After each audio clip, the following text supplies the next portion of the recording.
Hello friends, इस channel पर हम आपके लिए हेल्थ, मिस्टीरियस स्टोरीज और बॉलीवुड से जुड़ी सभी बातें लेकर आते हैं। तो चैनल को सब्सक्राइब करना ना भूलें और बेल आइकन को जरूर दबाएं, जिससे हमारे आने वाले सभी वीडियोस की नोटिफिकेशन मिले आपको सबसे पहले। जैसा कि आप सभी जानते हैं, मौसम बदलाव के साथ साथ शरीर पर भी कई तरह के बदलाव देखने को मिलते हैं और उन बदलाव के कारण शरीर पर कुछ ऐसे रिएक्शन होते हैं जिसके कारण खांसी, जुकाम, सर्दी, बुखार आदि हो जाते हैं। यदि आप सर्दी, जुकाम या खांसी से पीड़ित हैं तो आज हम इस वीडियो में आपके लिए एक ऐसा रामबाण नुस्खा लाए हैं जिससे यदि आप आजमाते हैं तो आपकी सर्दी, जुकाम या खांसी जैसी समस्या एक दिन में ही ठीक हो जाएगी। इसके लिए आपको बस 2 चीज़ों की आवश्यकता होगी। तो आइए जानते इसके बारे में।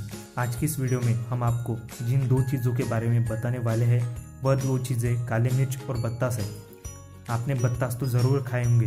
आपको बता दें, बत्तास सफ़ेद रंग के होते हैं जो कि चीनी से बनाए जाते हैं। आपको बता दें, काली मिर्च में कई ऐसे तत्व मौजूद हैं जो कि बैक्टीरिया पर तुरंत अटैक करते हैं और धीरे धीरे उन्हें नष्ट कर देते हैं। इसके लिए आपको काली मिर्च और बत्तास का सेवन करने का तरीका पता ही होना चाहिए। तो आइए जानते हैं इसके सेवन करने का तरीका। काले मिर्च और बत्तास सेवन करने के लिए आपको रात के समय सोने से पहले ध्यान रहे इसका सेवन करने के बाद पानी बिल्कुल नहीं पीना चाहिए। इसके लिए आपको 2 से 4 बत्तास और 6 से 8 काली मिर्च की आवश्यकता होगी। इसका सेवन करने के लिए बत्तासे में 2 काली मिर्च लगाकर सेवन कर और सो जाए। यह उपाय करने से सुबह तक आपकी सर्दी और खांसी पर अच्छा प्रभाव देखने को मिलेगा। यदि खांसी, जुकाम रह जाता है तो दूसरे दिन एक बार फिर से यह उपाय करें।